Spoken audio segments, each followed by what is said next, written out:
today. Sorry. So I'm making these bases for my night lights, and I'm doing a lot of sanding on them. Now, I do have two different types of stationary sanders. I'll show them in a second. So my old stationary sanders, this one in particular, is literally at least, I don't know, I bought it in probably like 1999, maybe. If not, yeah, probably 99 when I bought my house, my other house. And then I bought this one a year or two ago. I really like this one, but the sanding belts I can't get at Home Depot without ordering them, which is a bit of a pain in the ass. This one has vacuum. This one does not, so I built this box around it to kind of catch some of the dust. The other thing is this is supposed to be a spindle sander also. Yeah, before there was Harbor Freight stores everywhere, this company called Homier would drive around with, you know, tractor trailers full of cheap Chinese tools, and I bought that. I always wanted one back when I was, you know, this literally, it was 2024 now, so it was like 1999. I had wanted one before that. But in all honesty, in all reality, with the exception of changing the belt on that thing, it's done exactly what it's supposed to do. But because the disc sander part isn't working, it's kind of, I don't know, I'm just not real crazy about it anymore. So I'm actually going to, I'm not going to throw that one away. That's going to be another video. I'm going to modify that to be a different type of belt sander. I bought a bunch of belts. It went up to good old-fashioned Harbor Freight. I know I shouldn't go to Harbor Freight, but quite frankly, anymore it doesn't matter. I bought a whole bunch of belts because I'm actually running out of fine belts. I need to be able to finish these on the machine. To do each single one by hand and sand it by hand is taking me way too long. So I bought myself a new 4x36-inch Bauer belt sander from our friends at Harbor Freight. It was $119, but if you joined the Inside Track Club, it was $89. So basically, it was a wash, give or take a little bit. So I joined the, what do you call it, club, the Inside Track Club. Actually, I didn't join the Inside Track Club. I used my friend's phone number and name, so he joined the Inside Track Club. And it'll be my secret little gift to him. So let's unbox this thing and see what's inside it.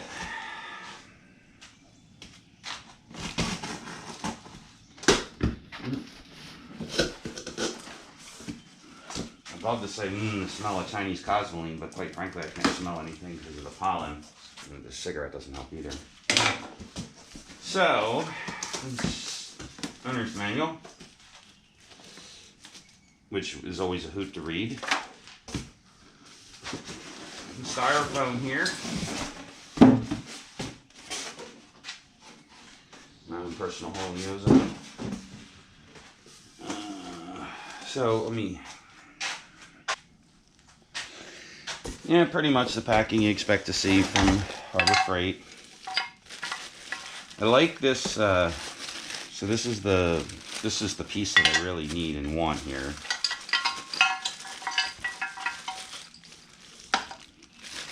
This is a table so I can set my angles. So when I'm faceting these, I need to be able to replicate the angle each time. So that's kind of what this is for. That's why I bought this thing. Because that one, the old one, is long since gone. And you're kind of flying by the seat of your pants with it. A handle for something.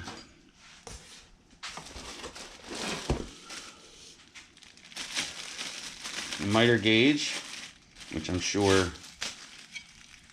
isn't square.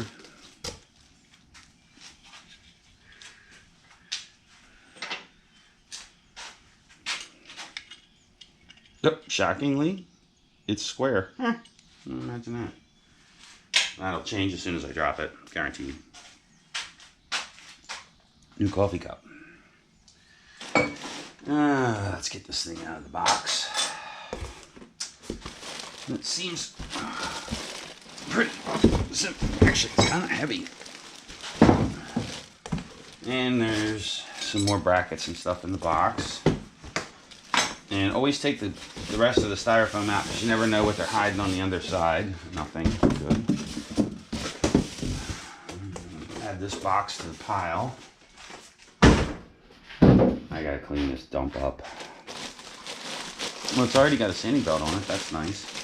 My assumption is they do that out of for tracking purposes and not for any other reason. To check the tracking on the machine. So it looks, I'm going to have to do some rearranging over there on my bench to get this thing properly set up. Which is okay, that bench needs to be cleaned off anyway. So that's pretty much it. Let's plug it in and see if it works.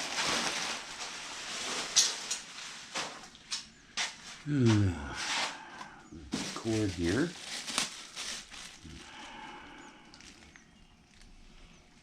Left-handed twist sticker here.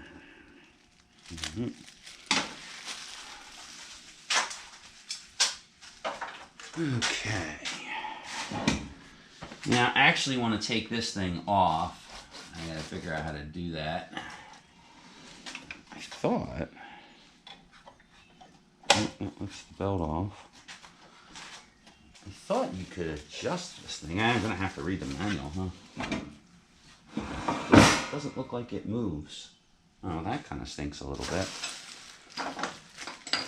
Okay. I'm gonna have to read the directions. Yeah, I thought this tilted up, but apparently it doesn't. That would be my fault. I kind of have a feeling it didn't. It's a stop on there and not a thing. I'm going to have to read the manual. There's got to be a way to tilt this thing out. There it is. So there's a bolt here. There's a set screw. You can tilt this thing up or down as necessary. Okay. I'm going to need to be able to remove this. So this is a PSA disc, sticky disc. I'm going to leave it on there for the time being. I'm going to have to take it apart. Actually, I'm just going to take this guard off and then clean this off and put Velcro on it. I bought the 6-inch one and not the 8-inch one because of the Velcro sanding pads that I have. Vibration safety. Yeah, so it shows you how to take that off. I'm not going to do it right just yet. I'm pretty cheap with sandpaper, so.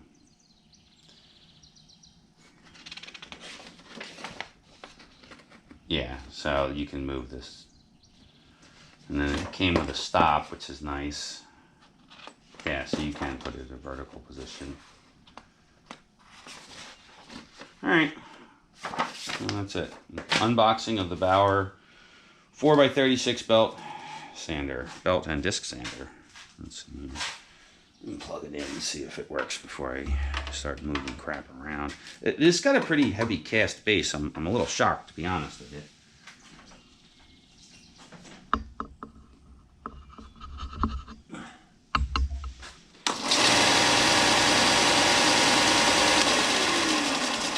Well, there you go. It works.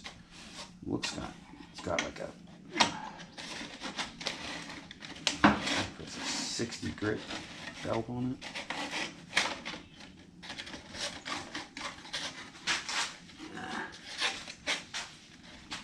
That's going to want to be tipped up a little bit. I change these belts a lot.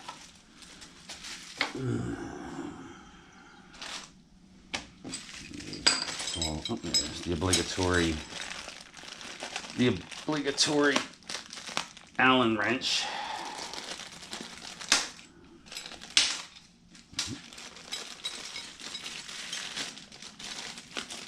And this is going to want to come up a little to get the belt off easier.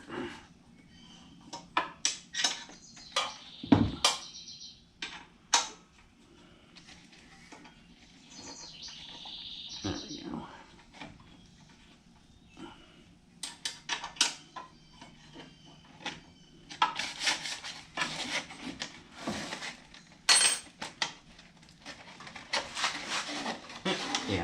Oh, 80. 80 grit. Pretty crisp for 80, but then again, it's a brand new belt. Let's see if it tracks again. Yeah, I just stuck my finger in the sander.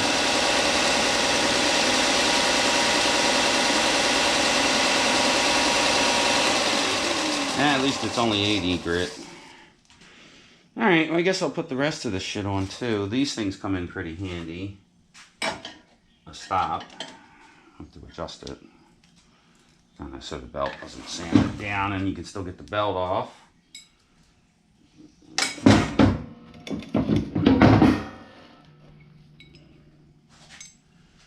So my assumption is that goes like that.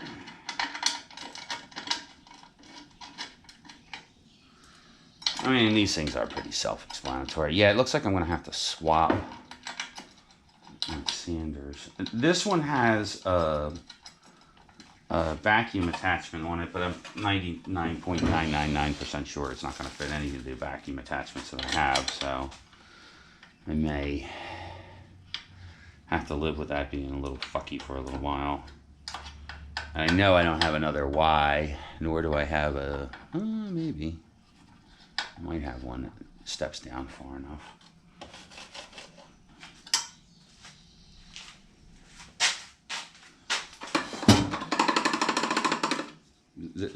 This is my existence. Okay, so I'll have to figure out how to get that thing hooked up to my vacuum system. And then it looks like this thing goes on the other side here. I'm shocked at how heavy it is. It's nice. It's, you know, so I don't have to wait. I don't have to. I only have a pivot and a bolt, so that's going to be sketchy.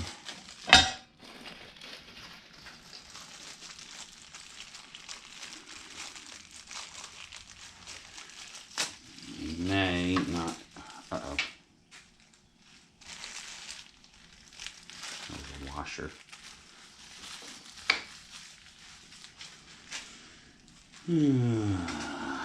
Shit. See anything in there? My luck, it would fall someplace I couldn't get to it, so apparently I had to drop the washer somewhere. It's alright, I got plenty of washers. Yeah, this thing ain't that great, but I think it'll serve its purpose. The other bummer here is it looks like I'm going to have to raise it up to get a 45-degree angle out of it. Oh well. Yeah, I'm going to have to raise it up to get this to go all the way to 45, because it doesn't. That's nowhere near 45. And 45 is my go-to angle on pretty much everything. I got two angles, 90 and 45. Anything else is a tool of the devil.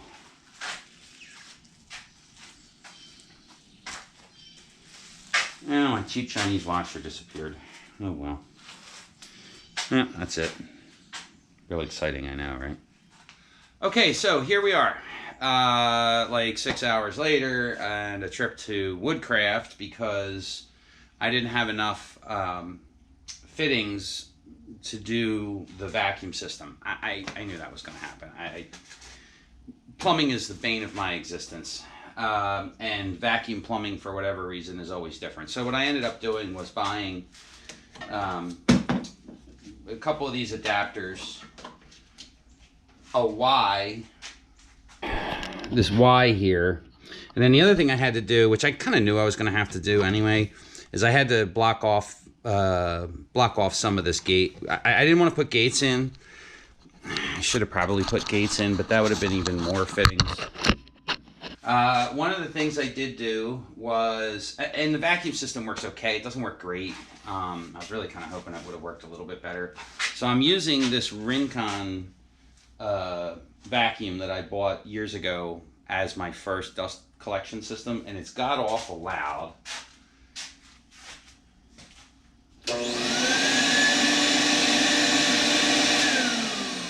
But it does work. So these two are hooked up to the Rincon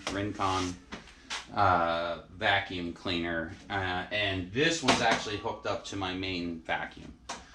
So it does work. It just doesn't work great. I mean, it works. It's a sander. Sanders are always dusty. There's not a whole lot you can do to keep them from being dusty. I spent my entire career fighting with dusty sanders, or sanding dust. So that's it, and it works perfectly. So the way I have it set up is, if I want to do production, if I want to do these bases in any form or another of production, I have to set up a production line. So the way I'm doing this is I start with a blank, which I can go grab a blank. So this one's actually, I think this one's actually crooked. So basically what I do is I take a marking tool and I mark all the way around the piece at a certain depth, and then I go and I sand it at a 45-degree angle so I get it turned into the octagon so it gets faceted, and then I go over here. So this one's with 80 grit on it, this one has 120 grit on it, and this one over here has 120 grit too. And this one's got a little secret now. It didn't have this secret before, and it has it now. The one thing I didn't do yet is I didn't take this PSA, this sticky, I didn't take this sticky 80 off of here yet. I want to wait till it's beat, and then I'll take it off and put Velcro on here so I can use my higher, higher grade sandpaper. My sandpaper goes up to 3,000, so I've got some pretty high grade sandpaper, high grit sandpaper, low grit sandpaper. I don't know how that works. So what I did with this one's pretty cool. Let's see if I can zoom it in. I'm going to bring the camera in for a second. Because this sander is almost 25 years old, if not a little older, and it doesn't owe me a dime, but it does work. It actually works pretty nice. It's actually quieter than this one. By a little bit, not by a lot. So what I did with this one is I created a soft spot in the middle. I may go back and trim some more off, but what I did was I cut out a window in this sander. Now I haven't 100% finished it because I kind of want to see how much I have to finish, and I might just leave it the way it is. So I cut this window out. I drilled all 4 corners, and I just used a jigsaw, hand jigsaw with a metal blade on it to cut that out. And here's the plug, which this thing's actually got a relatively beefy, face. But one of the problems this sander has always had, because it's cheap, is the this where you actually sand, I guess they call it the platen, was always bad. It was never even remotely straight, or flat. So I always had problems with it. And you can see here where it rubbed through. And I actually hit it with the belt sander a few times to try to smooth it out, and it just never wanted to smooth out. So, well, what this does, or what this allows me to do, is to soften my sanded edges. I don't know if it'll show up on camera. Oh, yeah, well, if I wet it, huh? Put a little sweat from my brow on there. You'll see it rounds these edges off really nicely. And if you're really careful and you get a nice rhythm to it, you can knock the sharpness off of all this stuff. And this is a piece of beat 120 grit paper. I can't find it locally any finer than 120. That's fine. So that's what this one's for. Eventually what I'm going to do is I'm going to take this off. I'm going to put a piece of hook Velcro on this side, and I'll just use my DA sanding paper, and just with like 320 grit on it, you get a pretty decent finish.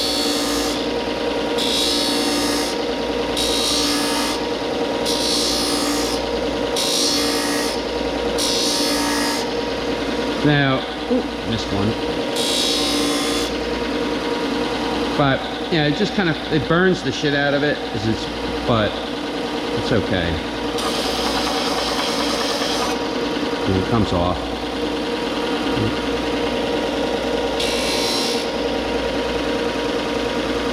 I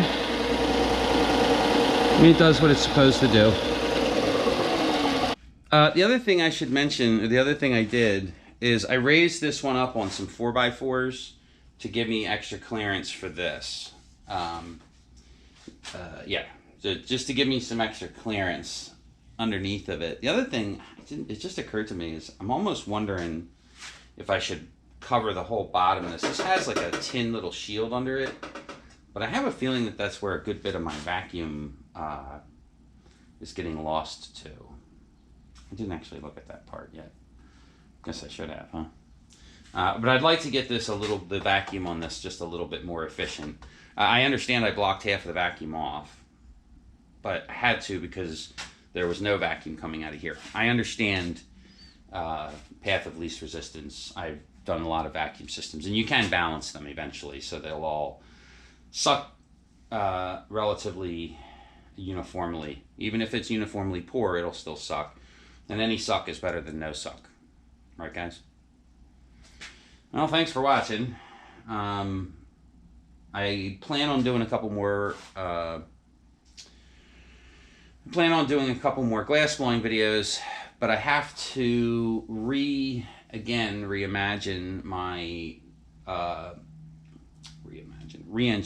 my camera mount because the torch is heating the camera up too much and the camera's shutting off. So I gotta fix that problem. Well, there you go. The Bauer 4x36 inch belt, 6-inch disc sander review, unboxing, and my Saturday afternoon. Or actually, today's Thursday afternoon.